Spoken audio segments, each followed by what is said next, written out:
Other shows we have for you to enjoy at myclassicradio.net. 21 Precinct was a police drama broadcast on CBS from July 7, 1953 to July 26, 1956. It initially served as a summer replacement for My Friend Irma. The show was produced in cooperation with the Patrolmen's Benevolent Association of City of New York and adaptations from True Criminal in New York. The Policeman's Point of View. Historically, the 21st Precinct had been located near Gramercy Park, Manhattan. In 1929, the department reorganized the precinct numbering, and 21st designation was discontinued. No such precinct existed during the run, nor does a 21st Precinct exist. However, the fictional precinct's territory closely corresponds to that of the Upper Side's 23rd Precinct since 192. Come and listen at myclassicradio.net. Other shows we have for you to enjoy at myclassicradio.net. The Avengers was most certainly not a household name in South Africa prior to the radio series. With no national television service until 1976, the mechanism simply was not present in the country to show television programs to mass audiences. While many other countries reveled in the filmed adventures of John Steed and Company, South Africa was not equipped to join in the fun. The series took Britain by storm and made a major impression in the American markets, being the greatest of rarities, a British series given a network transmission slot. However, as a filmed series, rather than a videotaped one, The Avengers was able to gain a modicum of exposure in South Africa through film rentals. Come and listen at myclassicradio.net.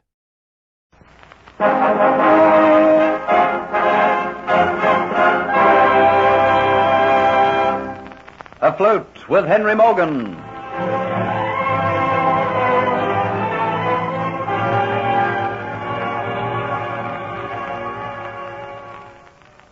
Although Geoffrey Hunter and Hero aboard the sloop overtake Henry Morgan and his fleet, Morgan refuses to see Geoffrey and has him put in irons. Not knowing the proximity of the Spanish fleet, Morgan and his ships, under cover of night, sail up the river and sack and loot the town of Santa Paula. With the lust for blood still upon them, Morgan calls for Hunter, intending to mete out to him suitable punishment. In vain, Geoffrey tries to tell him what happened on that fateful night when the Aztec necklet was taken, tries to make him believe that he has come to warn him of his danger. But Morgan, being successful, claims that there is no trap. Then Patch-Eye bursts into the cabin with the news that the Spanish fleet is waiting for Morgan's ships at the mouth of the river. What did you say, Patch-Eye? There's a fleet waiting at the mouth of the river, Captain. They have us bottled up. What's its strength? The men counted 12 first-class ships, Captain. They outnumber us, eh? We couldn't fight them. How could we maneuver into battle positions locked up here in the river? Seems that this time we've been a little too smart. What talk is this? Not a Spaniard alive can outwit Henry Morgan. Well, Hunter, perhaps there's just a little bit of truth in what you've been telling me. How else would a warning have been given to Spain? We can be sure of the fact that the fleet is not here by accident. I wanted so much to reach you in time and give you warning, Captain Morgan. If only I could have managed to make you listen to me last night before you went up the river. Do you think a dozen Spanish ships would have stopped me sacking Santa Paula? No, but you could have taken precautions. What are we to do, Captain Morgan? The men will be getting uneasy till they hear from you. The swine! Have they lost their nerve already? Can't we meet with a bit of opposition? Tell them that their skins will be safe. Go on, Patch-Eye. Set about doing that. And leave this little problem for me to work out. Yes, Captain. So, Hunter, you claim that you've been the victim of a most unusual adverse circumstance. Until I returned and talked with Sir Thomas Mutford, I had no idea as to what happened on that night the necklet was taken. All I knew was that I had been taken by the authorities. I know now that my being taken was all planned by Diaz. That you would think I'd taken the necklet. And so the woman that we tried to find had a ship waiting off the coast, did she? Yes. And Diaz went with her, taking with him Kitty. I had promised that I'd rescue her. But I was struck down with fever. If it had not been for my friend Hero, I wouldn't be alive today. Because of what he did for me, Sir Thomas Mutford gave him his freedom. And you? What about your case? By a stroke of good fortune, Sir Thomas Mutford was able to prove that I was innocent of the crime for which I was sent to Jamaica. If you're lying to me, Hunter, remember that I can verify these facts as soon as I reach Port Royal. But because one part of your story's been proven, I'll give you the benefit of the doubt for the time being.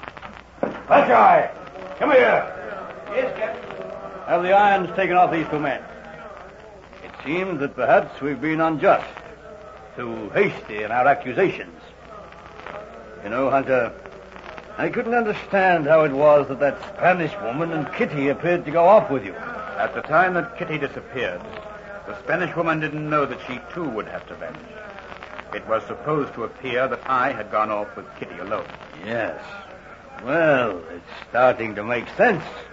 I told you, Patcheye, to have these irons taken off these men. Yes, Captain, but I... Will you do what I say? Yes, Captain. Then go and send a signal to the captains of the other ships. Tell them that to come aboard my ship at once. We must have a conference and combat the Spanish menace standing at the mouth of the river.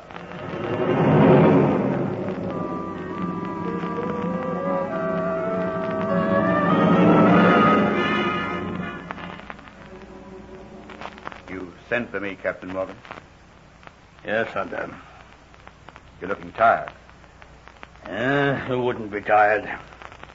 I packed more into my life tonight than many men do in their whole lives. Well, it's getting on towards dawn. We've not got much time, and there's much to be done. Have you come to any conclusions as to what you're going to do about the Spanish menace? Yes, it's not a secret. I thought that you'd like to know. I would. The ships are sailing down the river now. You're going to try and fight your way out through the mouth of the river? No. The ships will be led by the Mary Lee. She will go on ahead. Already the ships are maneuvering into their lines. Yes. Then what? The Mary Lee will sail with every stitch of canvas spread. A course will be set and the wheel lashed. She'll be manned by a skeleton crew. But Captain, why no man at the wheel? Where that ship is going, no man would stay alive. I see.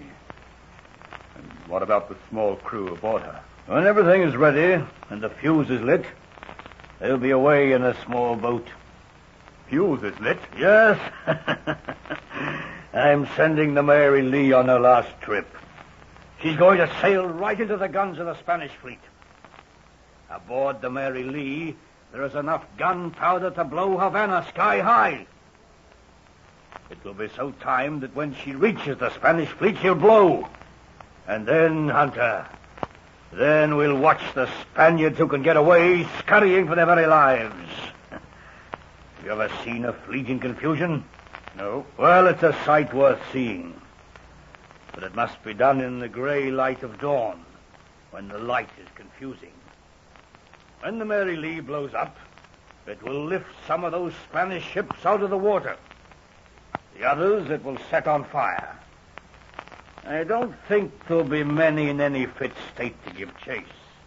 And then in the confusion, we will slip away. There's nothing like a fire on a ship in the middle of a fleet to throw terror into a man's heart. I'll teach the Spanish dogs to try to trap Henry Morgan.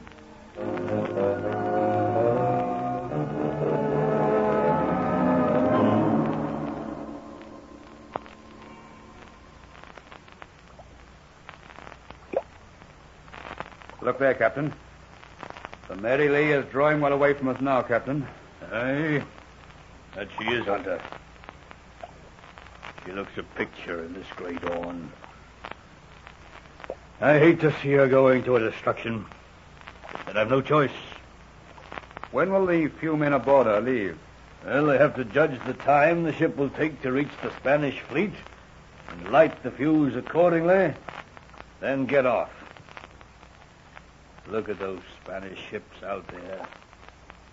They're drawn up in a semicircle, confidently thinking that they've at last caught me. Won't they become suspicious when they see that only one of your ships is going out to meet them? They will believe that I've sent one ship ahead as a decoy to engage them. And then while they're attacking her, I will slip away. That is what they will think.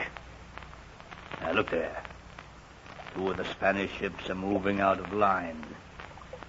Those two Spanish ships are moving forward. They're going to engage the Mary Lee. But I say, Will they be able to intercept her before the Mary Lee reaches the main bulk of the fleet? No, that they won't. They'll be expecting the Mary Lee to turn to starboard. That is just what she would do if she was going to engage in battle. Her keeping straight on in full sail will confuse them. Here you are, Captain Morgan. I think you had better take the glass. I think the few men are leaving the Mary Lee now by way of the stern. Yeah. Yes, Hunter. That is right. Yes, they're leaving the Mary Lee, all right. Well, that means that the fuse has been lit. Now, just you wait, Hunter, and you'll see a sight worth seeing in a few minutes. You're right about them thinking the Mary Lee would turn to starboard. See, the other two ships have altered their course again. Yes, I can see that. But the Mary Lee is beyond them. They haven't a hope of getting away. She must be almost within range of their guns now. No, not yet. It must be getting near the time for her to blow up. Look, you, Hunter. The other ships suspect that there's something wrong. See? Already they're turning in a line. But, Captain, they might be able to get a range of the explosion. Not they. Why, they've not enough canvas spread. Mary Lee is drawing up very close now. And there she goes. The sea's transformed into a ball of fire. The rigging of 3 of the ships is alight already. And 2 of the other ships have the masts completely blown away. The fire will spread on those ships, and they're laden down with ammunition. The fire will spread to the whole fleet and destroy it. Look how the ones that are still able are trying to maneuver. Now is our chance, Hunter. While all that confusion reigns, we will slip out of the river and away.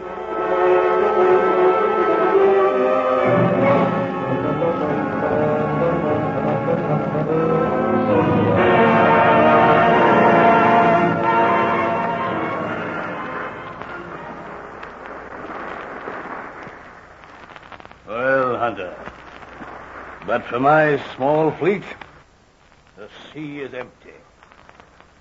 The Spanish ships that managed to get away after the explosion have lost us for good. I've just been thinking, Hunter. Thinking over a few things.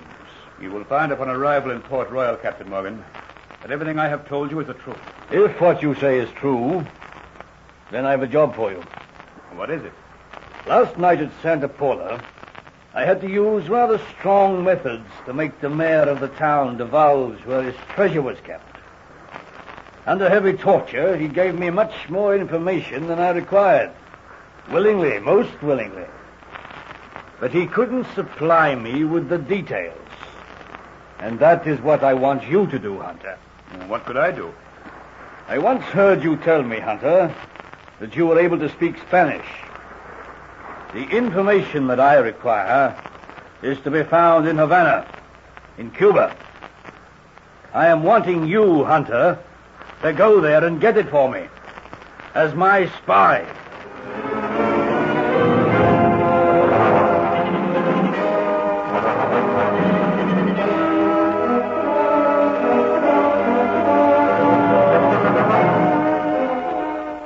If Geoffrey Hunter accepts this assignment to go to Havana, he will unknowingly be going to the place where Dolores and Diaz are. What chance would he have should they suspect that he is in their midst? Listen to the next exciting episode of Afloat with Henry Morgan.